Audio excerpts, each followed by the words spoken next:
20 വർഷമായി സൗജന്യമായി ഓണസദ്യ ഒരുക്കി നൽകുന്ന ഒരു ഹോട്ടലുണ്ട് തൃശൂർ എറവിൽ. ഓണസദ്യ കഴിക്കാനെത്തുന്നവർ നൽകുന്ന സംഭാവന ഉപയോഗിച്ച് നാട്ടിലെ അവശത അനുഭവിക്കുന്ന ആളുകളെ കണ്ടെത്തി സഹായിക്കാനാണ് ശ്രേയസ് എന്ന ഹോട്ടലിൽ ഉടമ രമേശിന്റെ നേതൃത്വത്തിൽ കാരുണ്യ പ്രവർത്തികൾ നടത്തിവരുന്നത്. ഓണക്കാലത്ത് ഉത്രാട ദിനത്തിൽ ശ്രേയസ് ഹോട്ടലിൽ നിന്ന് വിഭവസമൃദ്ധമായ സദ്യ കഴിക്കാൻ എത്തുന്നവർ ഒട്ടനവധിയാണ്. എല്ലാവർക്കും ഭക്ഷണം സൗജന്യം. ചോറും 20 തരം കറികളും പ്രഥമനുമെല്ലാം യഥേഷ്ടം. ഹോട്ടലിൻ്റെ ഉടമ രമേശിന് സഹായത്തിനായി അന്നേ ദിവസം വ്യാപാരികളും സുഹൃത്തുക്കളും ജനപ്രതിനിധികളും അടക്കം നിരവധി പേരുണ്ടാകും. സൗജന്യമായി കഴിക്കുന്ന ഭക്ഷണത്തിനൊപ്പം സമൂഹത്തിനു വേണ്ടി നന്മകൾ ചെയ്യാനാണ് ഓരോരുത്തരും രമേശിൻ്റെ ഹോട്ടലിലെത്തുന്നത്. അന്നേ ദിവസം ഹോട്ടലിലെ പണപ്പെട്ടി അടഞ്ഞാണ് കിടക്കുക. പക്ഷേ ഭക്ഷണം കഴിച്ച ശേഷം ആളുകൾ ഒരു ഊണിൻ്റെ കാശിന് പകരം 4-5 ഇരട്ടി വരെ ഈ പെട്ടിയിൽ നിക്ഷേപിക്കും. ഇങ്ങനെ ലഭിക്കുന്ന പണമെല്ലാം അസുഖങ്ങൾ മൂലം ദുരിതമനുഭവിക്കുന്ന ഒരാൾക്ക് ചികിത്സാ സഹായമായി നൽകുകയാണ് പതിവ്.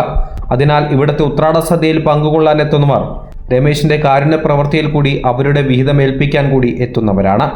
3 വർഷമായി രമേശിന്റെ ഉത്രാട സദ്യയിൽ പങ്കെടുക്കാനും സഹായം നൽകാനുമായി എത്തുന്ന മുൻമന്ത്രി VS സുനിൽകുമാറിനും ഈ ഹോട്ടലിനെ കുറിച്ച് പറയാനുണ്ട്. ഇതൊരു സാമൂഹ്യ പ്രവർത്തന കേന്ദ്രമാണ്. എല്ലാ ഉത്രാട ദിവസവും ഇവിടെ നടത്തുന്ന സദ്യ അത് ലാഭത്തിന് വേണ്ടിയല്ല, അത് ജീവകാരുണ്യ പ്രവർത്തനങ്ങൾക്ക് വേണ്ടിയിട്ടുള്ള ഒരു സമ്പാദ്യമാണത്. തൃശൂർ കാഞ്ഞാണി സംസ്ഥാന പാതയോട് ചേർന്ന 45 വർഷം മുൻപ് പഴയൊരു കെട്ടിടത്തിലാണ് ശ്രേയസ് ഹോട്ടൽ ആരംഭിക്കുന്നത്. എറവ് പതിയത്ത് വേലായുധന്റെ മകൻ രമേശ് 3 പതിറ്റാണ്ട് മുൻപാണ് ഹോട്ടലിന്റെ ചുമതല ഏറ്റെടുക്കുന്നത്.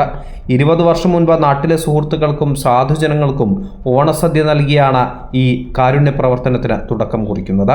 ഈ വർഷത്തെ ഓണസദ്യയിൽ നിന്നും പിരിഞ്ഞു കിട്ടിയ 42,000 രൂപ പ്രദേശവാസിയായ യുവാവിന്റെ ചികിത്സാ സഹായത്തിലേക്ക് രമേശ് കൈമാറി. അമൃത ന്യൂസ്, തൃശൂർ.